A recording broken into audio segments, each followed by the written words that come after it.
Welcome back, everyone. Welcome back to the second episode of our first looks at Encased, a sci-fi apocalypse RPG, I believe it's technically called on Steam. In the first episode, we sort of just got here. We're a criminal. We had some weapons training or something. Locked? Can I just pop you open? I probably have to talk to you. Alright, data? Is that what quests are going to be? Yeah, there we go. Oh, so you actually have, like, times on these. Interesting. Okay. Find Winston Botherby, the instructor at Concord Station. Sebastian Van Alden at Concord Station. Okay, so there's Sebastian Van Alden, and then we need Winston Botherby. There we go. Alright, show me combat. A middle-aged black, as in his clothes. If you're just tuning in now, his uniform is black. He's not black. Is sitting here with his hands in his lap. His shoes are polished to a shine, the buttons on his uniform twinkle in the light, and even his badge, Winston Botherby, instructor, has been buffed so much it hurts your eyes to look at it. Botherby frowns as you approach. Your first act is being late for the briefing. You're going to be late for your funeral as well. Say that you're here to receive military training. The black glances up at you. Yes, I see. You came with your weapon, fully prepared to disappoint me. You're ready, aren't you, employee? I'm ready. Take this elevator to the training grounds. He raises his index finger. The condition on the training grounds closely simulates what one would see in the battlefield. Your goal is to avoid getting lost and dying of dehydration, and try to aim the barrel away from yourself when shooting. Your goal is to hit 3 targets. I'm going to monitor you and advise as necessary. And try not to burst into tears. That's all. Go ahead. I'll salute him and go. So, we now have one of these. A Kraut pneumatic nail gun. Do we have to actually... like, reload it? Because... No, that's unarmed. Yeah, primary weapon. That's right. There we go. Not enough ammo. Do we not have it? Oh, maybe they don't give us ammo. That would actually make sense. Check if you're ready for it. See how healthy your character and your companions are. Load it if necessary. Prepare medications to improve your health. Before getting into a fight, consider the sequence of your actions. Yeah, okay. Alpha. Picture slowly changes. Looking closer, you can see the lines being rewritten one by one. Sherman's system, Alpha Squad enters the battle. Okay. Encased is a turn-based combat system. The sequence of moves of your opponent allies, initiative, pretty basic stuff so far. The battlefield itself is divided into cells. You still have some action points. You can spend them on upgrading your defense class by clicking on the cover button, or you can complete the current move and save them for the next one. Okay, interesting. Very interesting. Sure, we're gonna go here. And then do we just, like, cover?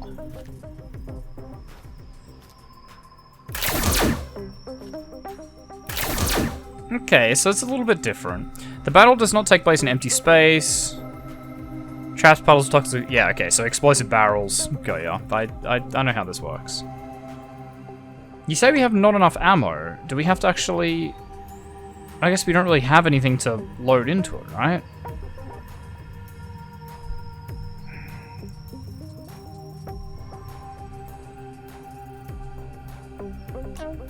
But hang on, we have these. Oh, there we go. Reload primary weapon. Ah, so now we have bullets. But we're gonna punch this guy.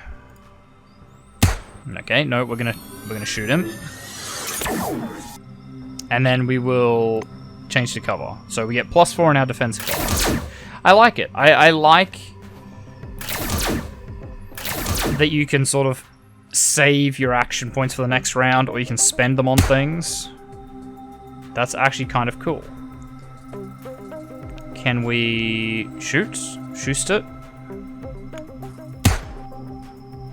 No, I hit it.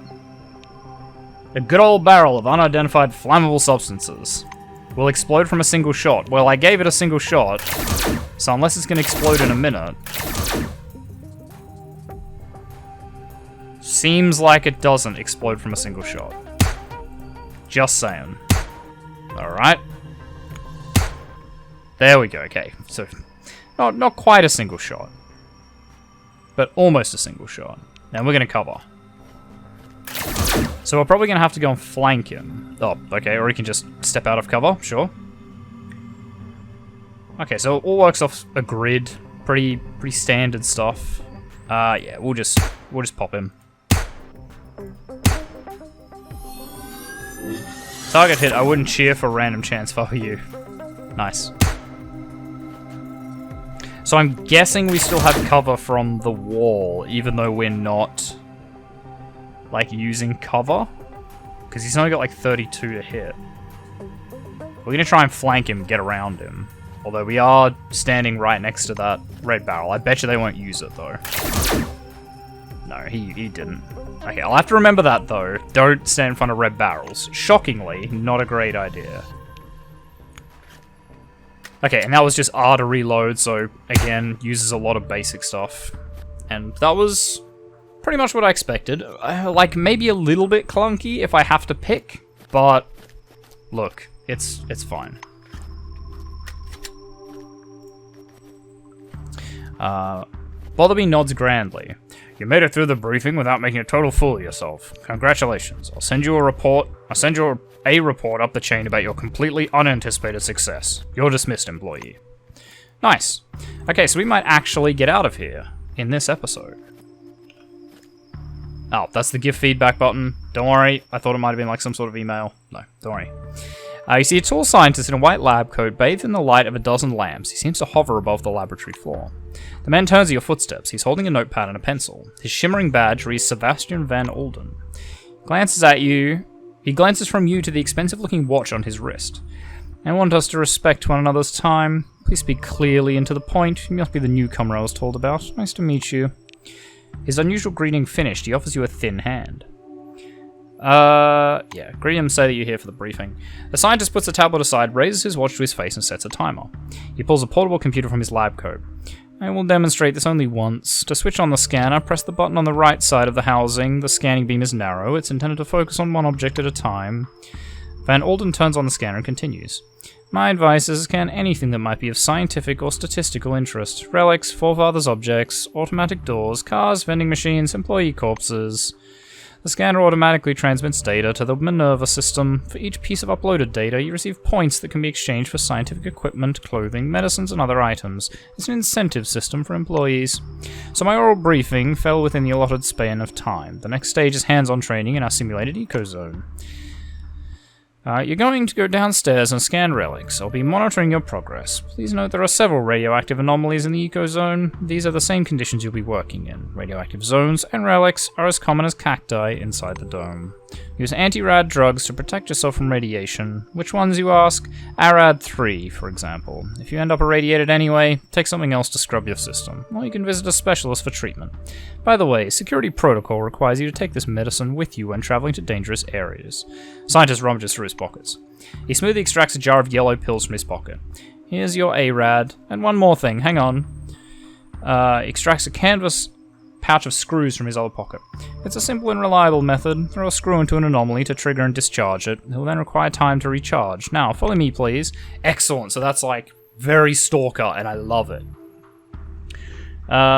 Anomalies, they can be harmful to health when approaching or passing through them. Some of them are visible to the naked eye, but some anomalies may be initially invisible. Use the bolt throw ability in places where you believe an anomaly may be located.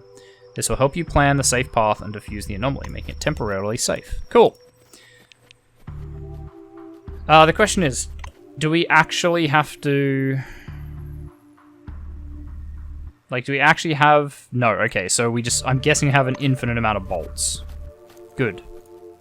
That's clearly some anomalies. Alright, that's some radiation or something. Oh, so you have to scan everything, sure. Or does it just go fuzzy when we're, like, near...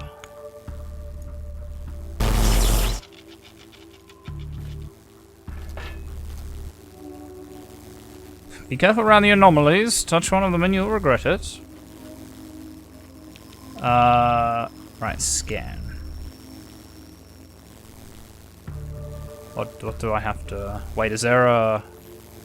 I was hoping there'd be like a button to hold that shows everything, but that's okay. We'll work it out as we go.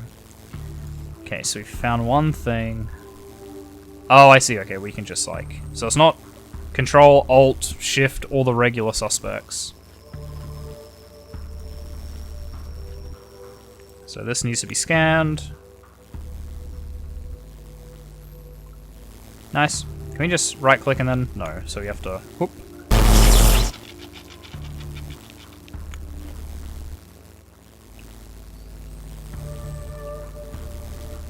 Okay. So I like it. I hope there's a lot more that are like invisible, or they're just the implication is there. But it basically works the same as S.T.A.L.K.E.R. I've always wanted to do something like this. I want to write... I've considered this for a while. I want to do like a pen and paper RPG, sort of, maybe not in the S.T.A.L.K.E.R universe, but like where anomalies are a thing. Because I had this really good idea to like basically have a grid and have my secret grid and the player's grid, and I've marked anomalies on it and everything, and they can throw bolts. They might have like 10 bolts and they can choose like battleship style. I think that would be really cool, but maybe it's not. But I've always wanted to do something like this, basically. Sebastian meets you on the platform. Your finishing time is within the acceptable range. He starts his stopwatch. The scientist turns back to his notes. Not bad. One question. You observe several anomalies while scanning. In your opinion, why did they appear? Yeah, answer, you don't know what's behind it, but you heard from other oranges about the consequences.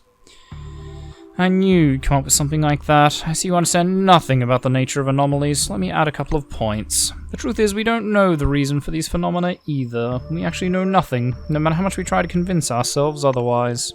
I personally believe the anomalies are the dome's security mechanism. The ones you saw are relatively harmless, but there are different anomalies in the desert, phenomena that toy with the human mind. You may go. I'll tell Dean you passed the briefing. Actually, that is a point. Like, sorry, now I'm just picturing a classic RPG style, like, actual S.T.A.L.K.E.R game. And I'm kind of into it. The more I think about it, the more that would be pretty great. Like this isometric view, grid or hex-based or something, like cover, concealment, anomalies. Wow, that sounds really cool. Sounds really cool. Like, wow, all I can think is that now. What do we have to do? What do we gotta do? Crash course is over. Head to the waiting room and wait for the bus that will take you to Magellan Station. Right. Waiting room. That's landing pad, assault course. Oh, it must be this way, because that's where we came in. Okay. To the landing pad. Oh yeah, there's a waiting area, right. Adolf Schmitz. Employee, please come here. There is an urgent task for you. A tall blonde man in his 40s touches the brim of his black cap, then extends his hand for a shake. His fingers are stone hard. The badge on his broad chest reads Adolf Schmitz, head of security. Schmitz is studying you back, disapprovingly it seems. He wipes a bit of lint off your shoulder and adjusts the collar of your overalls. Your uniform could use a wash. Too bad. I am Adolf Schmitz, head of the security service. You are to be sent to Magellan, but the situation has changed. The black nods toward the door behind him. I've got an urgent order for you. Your help is needed at a nearby object. Mr. Kingsley is waiting for you right now to give you your assignment. He'll tell you everything himself. Adolf steps aside, glancing down at your boots. He shakes his head morosely. Ask why he needs you and not the other orange that arrived with you. It's a good point. Schmitz folds his arms and nods mockingly at the door again. Because you don't want to end up in a detention cell in Magellan. True? That's what I thought. Yeah. Agree and proceed to the guard room. Come in, please. The video phone is on the wall over there. This one, I take it. The giant display glows welcomingly when you approach. A red light comes on under the screen steel hood. The camera has switched on. A grey old man with high cheekbones appears and squints out at you from the screen. Do you copy? He leans close to the camera, his glasses glittering. My name is Martin Kingsley. I am Chief Officer of Magellan Base. I would have liked to meet you in person, but I was delayed by unforeseen circumstances. One moment, I'll grab your file. He reaches for something outside the screen and brings a thin folder with your name on the cover into view. Apparently, your file. Kingsley opens the folder to thumb through the pages. He marks one of the pages with a pencil. The Orange Wing. Well, whatever else can be said about me, I'm a humanist. I would never reject a person simply because he or she made a mistake. If it was a mistake, tell me, how did you end up taking the orange? We're gonna remark bitterly that you're indeed trying to mend your ways and see the dome's chance for a new life. The administrator enters a mark somewhere in your file. His expression is sincerely sympathetic. Kingsley closes the file and folds his hands. Thank you for your reply. I learned a little more about you. Now I want you to learn a little more about us. Keep in mind, this is not a rehearsed speech. When the dome was discovered in 1971, it became a scientific and media sensation, a worldwide phenomenon, and likely the most significant discovery in the history of mankind. Kingsley jumps his fingers on the unseen desk, his gaze focused somewhere beyond. I see. You were enticed here by radio advertising, TV movies and interviews, billboards at every turn. Cronus wants the world to see the dome as a stage where something merry and fascinating is going on. But now that you're actually here, I want you to see the real picture. Here's the truth. Nobody was waiting for us inside the dome. It's neither a treasury of technologies nor a cemetery of the ancients. Perhaps what we're doing now is defusing the world's most complicated bomb. Will our mission thrive? I believe so, if we work together and everyone does his part. I say do what must be done, because that's what the concept of the 5 wings is all about. You're Orange Wing now, you understand what it means to take risks, and you'll often face difficult, nasty jobs. You've been given a lot of freedom, but very few rights, and there I see a problem. The situation you find yourself in leaves you unprotected and thus embittered. Be enough of a mensch not to compare this to your former life. Putting the folder aside, he sits back and stares at you in silence. It's now so quiet that the ticking of a clock can be heard through the speakers. Kingsley sighs quietly. You're probably waiting for some boilerplate welcome speech, but I prefer to talk about real-world problems. Glad to meet you. Say that so are you. Martin nods slowly. I apologize once again for this long-distance meeting. Now, as we don't have much time, I'd like to get to the point. I'm sure you're curious why you were taken off the bus to Magellan and brought here instead. I'm going to show you a short video. Please pay attention.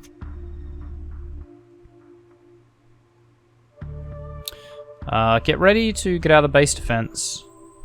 Get out of the base's defense into the outside world of the dome, where you can only rely on yourself and your companions. Check your gear once again and go to the large orange truck waiting for you in the garage. Get in. Later in the game, you better acquire your own vehicles, which will become your home and give you unprecedented freedom of movement. Cool. King's expression goes abruptly still.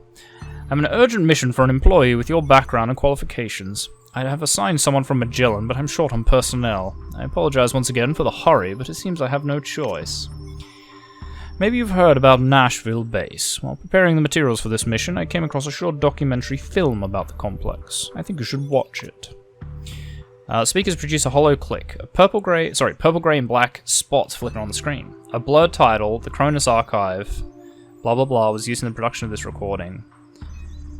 Watch on.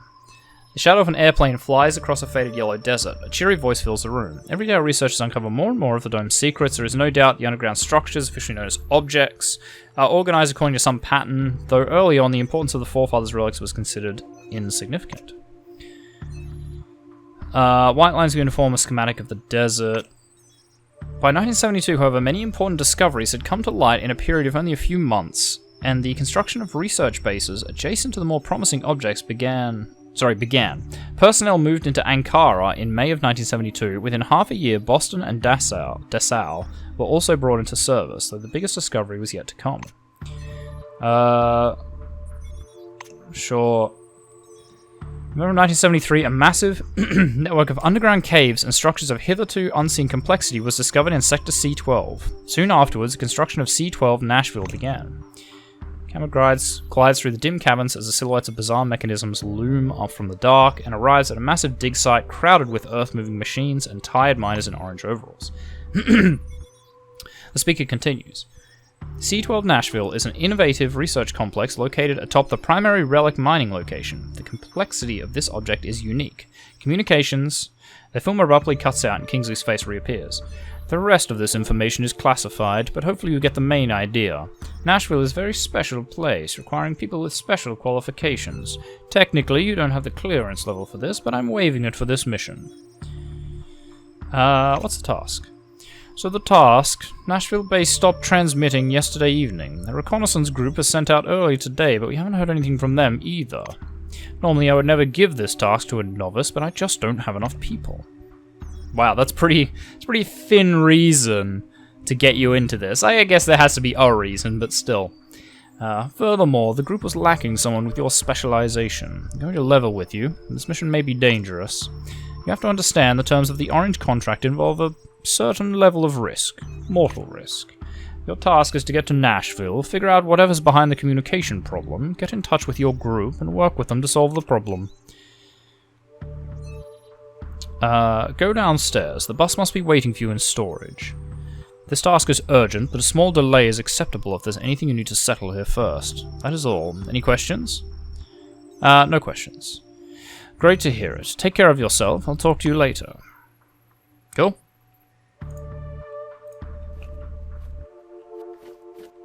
So do we go this way? I guess it's like this bus? No, I mean that's a truck. An orange tractor truck is waiting at gate 3. The vehicle's number has been scrubbed off by the desert wind and sand. This must be the transport Kingsley spoke of, okay. The driver's side door is half open. A young woman is sitting behind the wheel, her legs dangling to one side. She offers her hand. Hi, I'm Clara Morgaine, and you're the novice going to Nashville, right? What's your name? How do you feel? Do you mind if I smoke in the car? Her handshake is surprisingly firm. Clara smells of soap, some fragrance, and slightly of gasoline. Right, introduce yourself. She smiles. Glad to meet you too. I've got nuts. You want some? Or candy? No, I've got chocolate-covered fruit. Try some. Did you know candied fruit are dried, then boiled in syrup? You climb into the cabin and plunk yourself down on the passenger seat. The tractor is bigger on the inside than it looked. A wooden rosary is hanging from the driver's mirror. The radio murmurs quietly. Clara slams the door shut and grins. Here we go.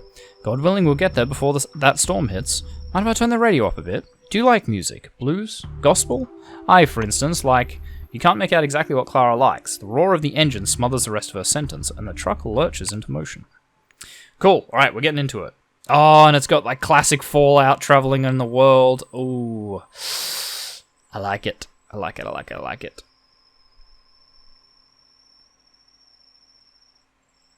It's got everything a person needs. It's hitting all those right things.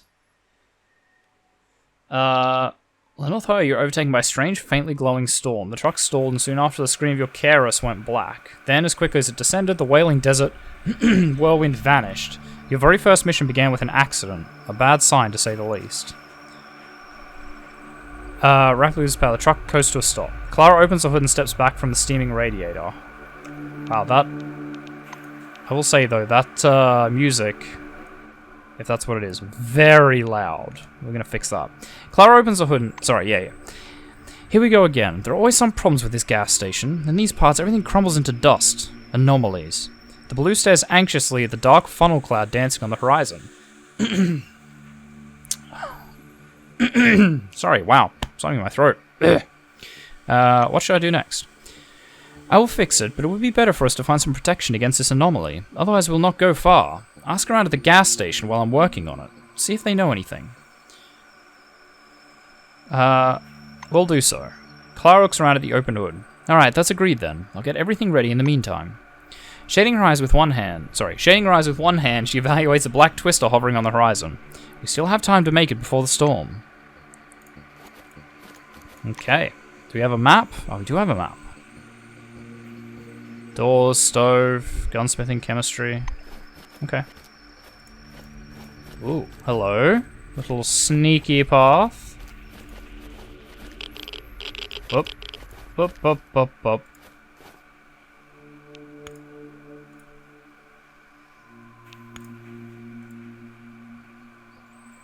Interesting. Oh, okay, so you can see the radiation markers, the radiation warnings there. Sure, well, I think we take one of these ARADs. Did they say ARAD 3s? Even though it's 4?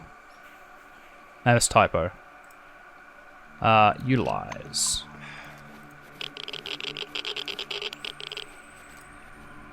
I don't know why we're sneaking around this way, but... I don't know, it seems like the thing to do. Way blocked. So why even bother being able to go on the roof then? Oh, that's an anomaly. Is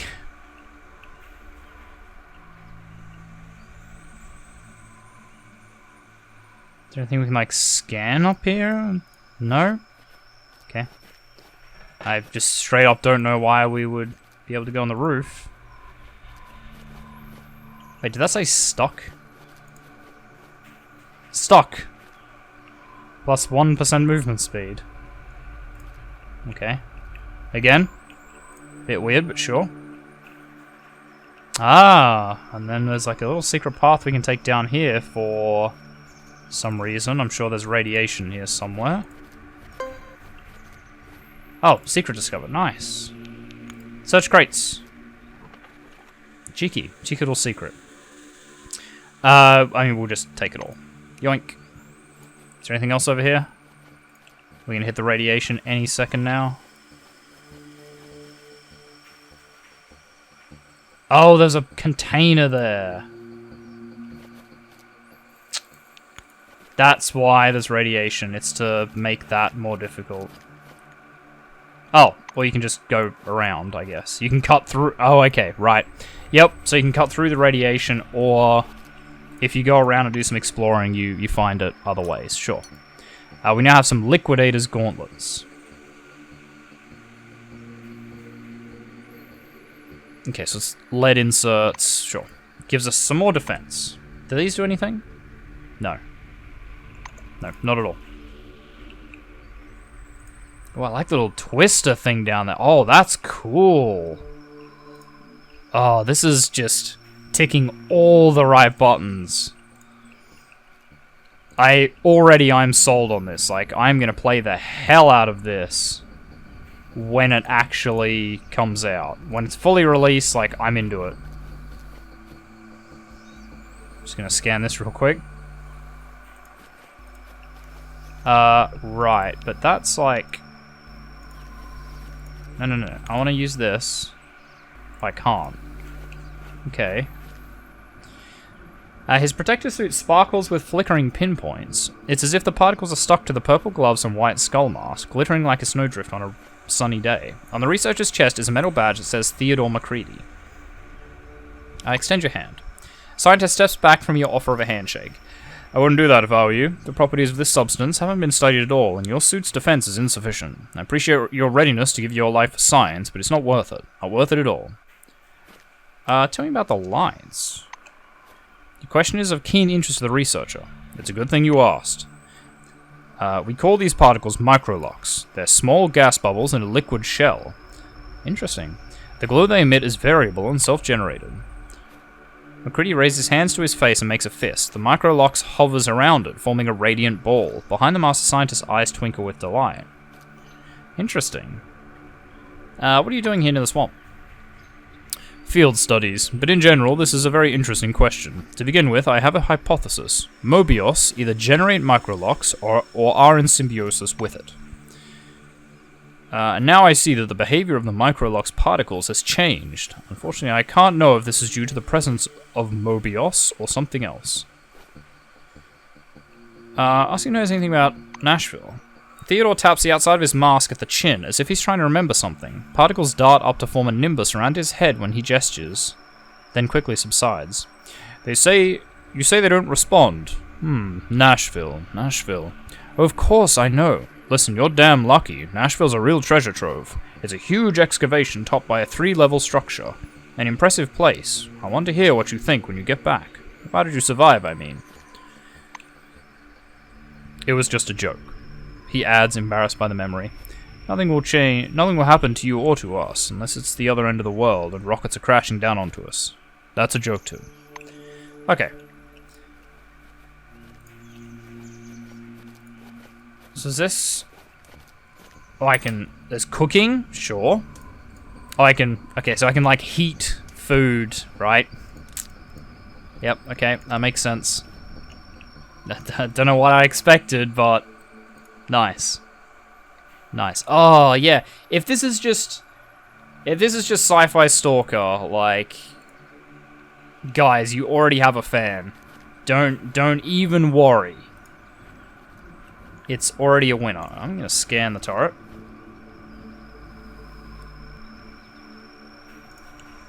Some Cronus technology.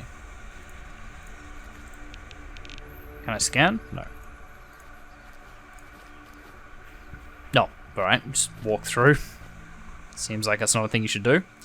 A scruffy old man with a wild and matted beard is sitting in front of the checkout terminal. The badge on his blue jumpsuit is long since bleached away. The name Aaron Melville is written there in black marker. With a groan, he picks up a magnifying glass and, peering through it, begins poking at the keyboard with one knobby finger. The computer plays a short tune. "Mate," the system declares. The old man angrily sets the magnifying glass aside. "A Grandmaster! You're a piece of metal, not a Grandmaster, and a cheat to boot!" He raises his head to squint in your direction. Come on in, we're open. You're better off not eating here, and there's nothing to buy, but come in anyway. What is it you want? The shopkeeper rises from his seat, and you notice he's sporting a peg where his left leg should be. What's wrong with the local cuisine? The blue Snickers. I mean that I cook for myself. It's, a bit special. Tell me your truck broke down. I know. Rubber turns into dust, and grease seems to evaporate. No need to wonder about it, my dear. There's an active anomaly hereabouts. Gas station's really only 3 years old, though it looks more like 33. Ask the old man if he knows how to protect the truck. Melville sinks deep in thought.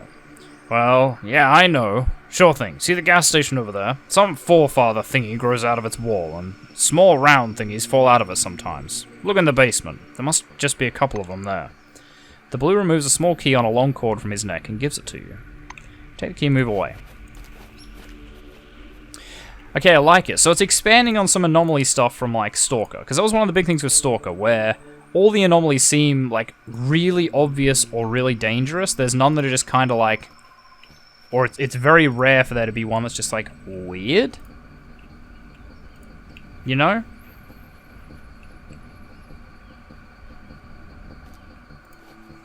What's this? Anything in here I can grab? Do-do-do. Yoink. I'm just gonna basically take everything. At this point in the game, like, as far as I'm concerned, everything belongs to me. Oh, okay, so just tell me when they're empty. Oh, okay, good. I love that as a feature in a game. Especially when it has lots of items. I love when it actually says that they're empty. Besides, I'm like a thief anyway. I'm like a criminal, so I'll just take a bit of everything. Thank you. I don't, if no one's actively standing here telling me not to take stuff, as far as I'm concerned, it all belongs to me. Oh, no, wait, that's empty. There's some searchables. No, nothing there. Nice, a stack of documents. Sure. Alright. Is there anything down here? Again, this is one of those stages where, like, seems odd that there's, stuff down here. Like, is there a sneaky little doohickey? What is that? It's just a rock on the ground. No? Is there something there? I don't know. I'm sure I'll learn what's actually an anomaly and what's not. But even so... Yeah, at the moment I'm just like throwing bolts at everything. Oh, I like how it's checked for hidden traps. Right, because if there's like a pressure plate, you could throw a bolt at it, I guess. And that discharges it or something. It's kind of fun. Hello? Satan? There's got to be something in here for me to fight. I will say it's not like chugging on my system, but it has these weird, you'll be able to see it in the video. It's got sort of weird, inconsistent frame rates. Actually, No, you can't really see it in the playback. I have very high refresh rate on this. This is a 144 Hz monitor. So maybe since I only record at 60 FPS, like, it might not notice. Might not be noticeable, but it's weird. So obviously it still needs optimization. Again, it's still in, like, early access. And very early access. So I'm not super concerned. Like, if it's got some bugs and it's not super polished, that's fine. That's literally what early access is for. But this is definitely still a game, which is more than can be said for a lot of games on early access. When they initially release an early access, and it's just barely a game, missing core features of whatever the hell they're doing. So this at least, like, there's a game here. Definitely room for improvement. You know, we can get more game. But, at least for now, this is playable. Alright, I love it. But guys, we are going to leave this episode here. So thank you very much, everyone, for watching. If you like this video, make sure you hit that like button. If you want to see more content from me, the Aussie Nerd, feel free to subscribe to my channel and check out the other videos on there. If you think any friends might enjoy my content, make sure you share a video too with them. I really appreciate it. And finally, if you want to leave any hints, tips, tricks, feedback for videos, or you just want to say hi, make sure you do so in the comments section down below so I can see it. I'll see all of you guys in the next episode. Goodbye.